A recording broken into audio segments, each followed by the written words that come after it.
In this lesson, I will demonstrate how to create a French twist. While the French twist is both classic and modern, embedded in this style are many important techniques that are foundations for other styles. There are, of course, multiple ways of performing French twists. This lesson is designed to streamline the techniques to help you manage any shape and design. When we master these techniques, it enables us to create multiple styles and control shape and texture. Within the French twist are important foundations of backcombing, pinning, smoothing hair, and planning your design. So the first thing we're going to do is we're going to just prepare the hair to go where we want it to go. So as you'll notice, I'm just blow drying the hair in the direction that I know generally the hair is going to go. So that top, I'm going to lock it and root and leaf and bevel just to get that hair smooth and manageable for me, as well as the sides doing the same techniques. And then I'm going to complete that as well as the underside. So the nape of the neck, which we're going to be pulling smooth, I want to make sure is generally going in the direction that I want. But I want to make sure her texture is the texture that I want to work with. Now I can change it and I can manipulate it. And at the same time, I like it to be its base where I want it to be. So if I were working with curly hair, I would want this curl to be the end texture. Or if I'm working with smoother hair, I want that smooth hair to be the end texture. So here I'm just getting the hair to be manageable for me.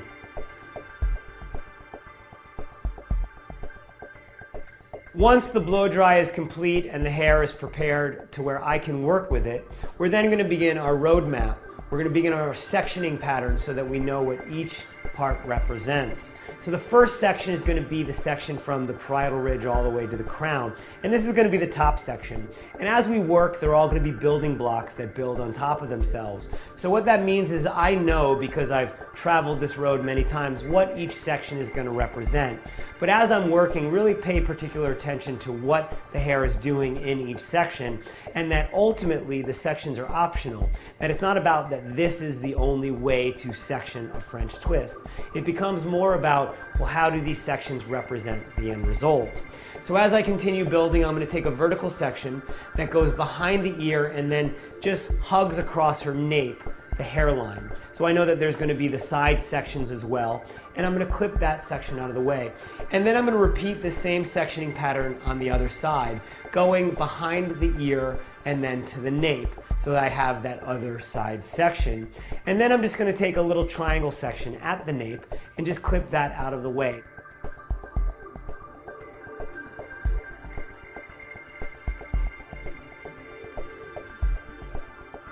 So what I essentially have is 5 sections, 2 on the side, 2 in the back, and 1 on the top. And each one of these sections is going to build on top of itself. The first thing we're going to do is we're going to explore foundational backcombing. So as we look at these sections, that back section, I'm going to take a vertical section down the center back. And that vertical section is going to really be all about my foundation of the French twist. So I'm basically building my house on top of this. So we need to make sure that my backcombing is very clear.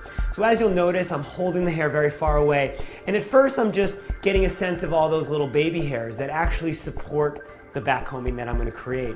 And as I'm working, I'm now going to use the fine teeth of my comb, and I'm going to be pulling with my hand that's holding the hair at the end, and then I'm going to be pressing with the fine teeth of my comb, and pressing, and pressing, and essentially that pressing is going to create a base for everything to pin to. I need to make sure that it's strong and that it's firm, because everything rests on the strength of this foundation. So once I've created that foundation at that root, that foundation backcombing, and making sure that that padding is all the way from the scalp to the mid shaft, I'm going to continue working to the sides, working on the inside of the hair, pressing using the fine teeth of my comb, really just creating a strong foundation for everything to live on. So this is not about movement, this isn't about creating bulk or shape, this is really just creating things for me to pin to. Then I'm going to repeat this on the other side. And again, you'll notice I'm working on the inside of the hair because I know that the hair is going to be twisted and it needs to be smooth on the surface. So I'm working on the inside with the fine teeth of my comb, and I'm really pressing firmly. So as I'm working, I'm not light and soft. If I were light and soft, I would get a very different result. As I work to the sides, I'm going to do a technique called lacing. Now lacing is a more casual sense of backcombing, that this is just about helping the hair all connect to itself. So I'm still using the fine teeth of the comb, and as I take vertical sections, I'm just backcombing more lightly and more softly. Now this relationship, because I know this end result is going to be just helping the hair connect, is different than my foundational backcombing, where that is actually the platform that everything is going to be built on. Once I've laced the sides, I'm now going to take the entire sections all into my hand, and I'm going to begin to brush it out. Now as you'll notice, I'm just brushing casually. So I'm working on the sides, not trying to work through the backcombing, but rather just smooth out the surface. And as I do one side, I then smooth out the surface of the top, and then I continue to smooth out the surface on the other side, as well as repeating that underneath. So this entire 4 sections that we have, the top, the sides, and the bottom, are nice and smooth so that I actually have the texture that I'm looking for. And as I work, now I'm going to start to work a little more intently. I'm going to push and pull a little more, dig a little deeper. And as I'm doing that, I'm going to start to look at those sides as my end result. So what do I want to create? Do I want the hair to be very smooth, or do I want it to be a little more loose? So for this particular occasion, we're going to be very smooth. Now, as you'll notice, I've also still left that triangle section at the nape out. We're going to use that later. As I'm working with this, I may use a hairspray to keep everything in place.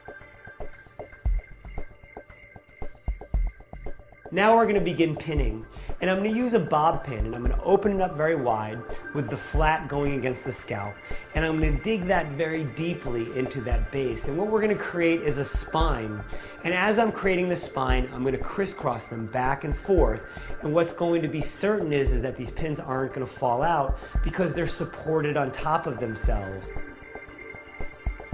To secure the top pin, to make sure it doesn't fall out, I'm going to take a bob pin and I'm going to secure it down. So that way that these pins are all going to create a nice strong foundation that's built on top of the backcombing. Once I've created that spine, I can still move it around a little bit. If I want to, I can create a parallel spine. For this particular occasion, I'm quite comfortable with what I've done. So at this point, I can take the nape of the hair and I can start to smooth that out. Now this is really designed to make sure there's never a sag at the nape of her hairline. So essentially what I've done is I've sectioned that out so I can control that nape separately from the rest of the pins. And then from here I'm going to crisscross the pins to make sure that that hair doesn't fall out. So basically they've created a nice sandwich effect where they hold themselves together. And then the excess hair, I'll wrap it around my fingers and then take a hairpin and secure it in place. Now, even though I've created this strong foundation, I still have many options as I work, but for now, the look is good enough to where I can start to work on the other side.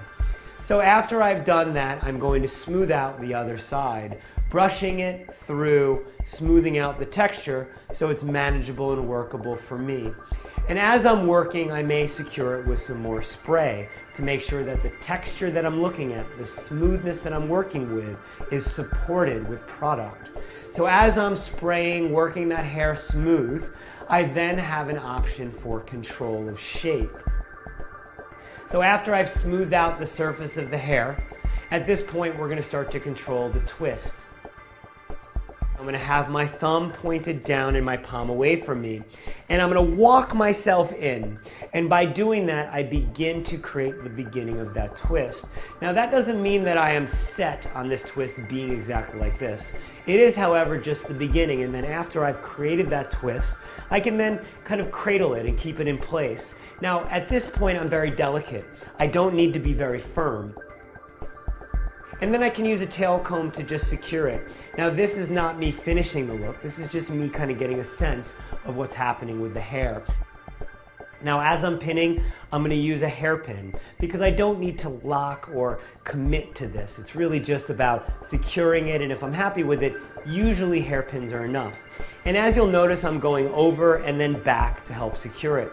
And this really brings that hair together at the scalp. And then once I've walked my hairpins up that seam, then I can take the top and just roll it in a roll. Now there are many options on how to end this part of the French twist. I'm just going to show you this option.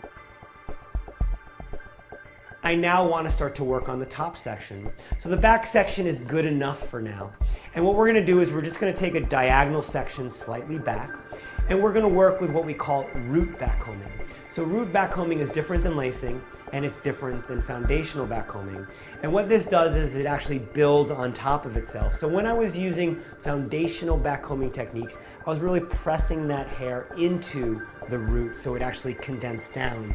Here I actually want to build this up so it actually stacks on top of itself, and I'm just really focused on that root, and then as I work from that root I can then build it up. And this is just giving me a foundation at the root to work with, and then it's just giving me a texture to work with the ends.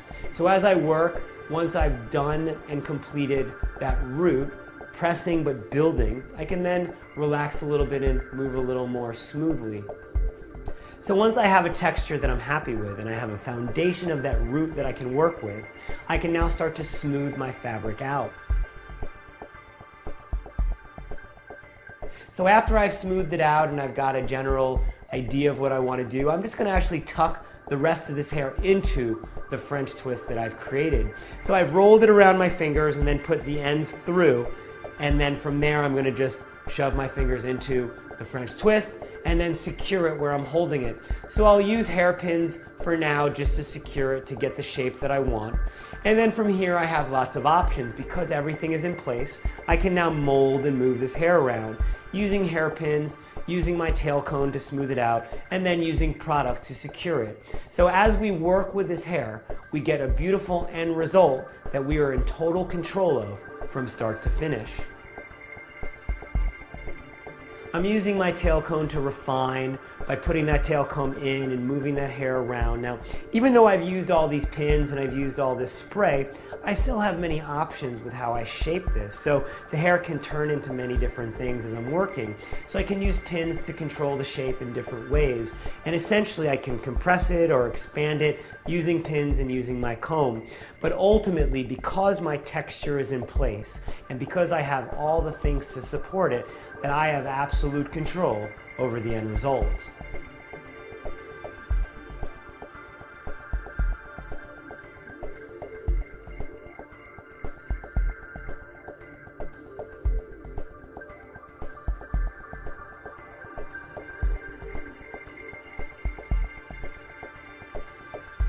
So as I complete another variation, what you'll notice here is I'm just going to start to pull the hair apart a little bit. Now, because I have everything in place, I have a lot of options. I can create more volume and different shape because that root is in place and I have all that texture working in my favor. So here I'm just lifting that hair up, and then from here I'm going to push and move and mold that fabric around, and then I can still follow the same idea where I'm pinning where I hold it and controlling that texture.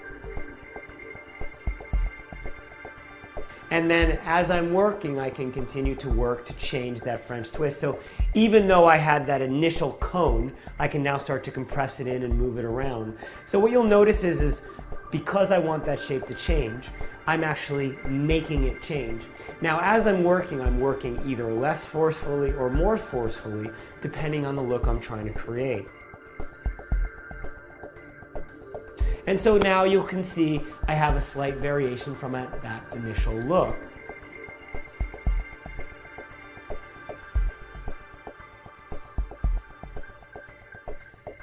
As we continue to evolve this, we can continue to see how this hair can change even more dramatically. So here, instead of having a really smooth shaped look, I want to have actually a more textured look. So I'm going to use my brush to back brush and rough that hair up a little bit to create a little more texture. So it looks a little more distressed. And as you'll notice, I'm working delicately and gently to really control that shape. And I'm not locking or committing. I'm really just trying to understand how the hair responds. And really it becomes a very delicate conversation to really see how hair works. So instead of going from one place to another and not knowing how you got there, pay attention to each step, that the more you brush, the different look you get, and you can move that hair around. And I'm not so afraid of moving that hair because everything is in place. My texture is there, the smoothness is there, the foundations are there with the pinning and the back combing. So now I can really mold this hair to become anything I want within this idea of shape and texture.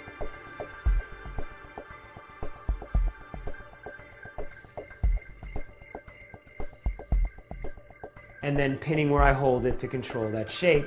And for me, this is just another variation of that foundation of a French twist. And yet, it's a little more modern, and it's a little more interesting, and it has a slightly more editorial feel. And at the same time, it's still beautiful and classic. So as I finish, you'll notice I'm using the same techniques we've been using that tail comb to shape and control, distress the hair with my fingers. You can distress it with your comb or the brush.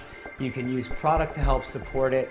And again, you have total control over both the shape and the texture based on the techniques that I've shown you how to use.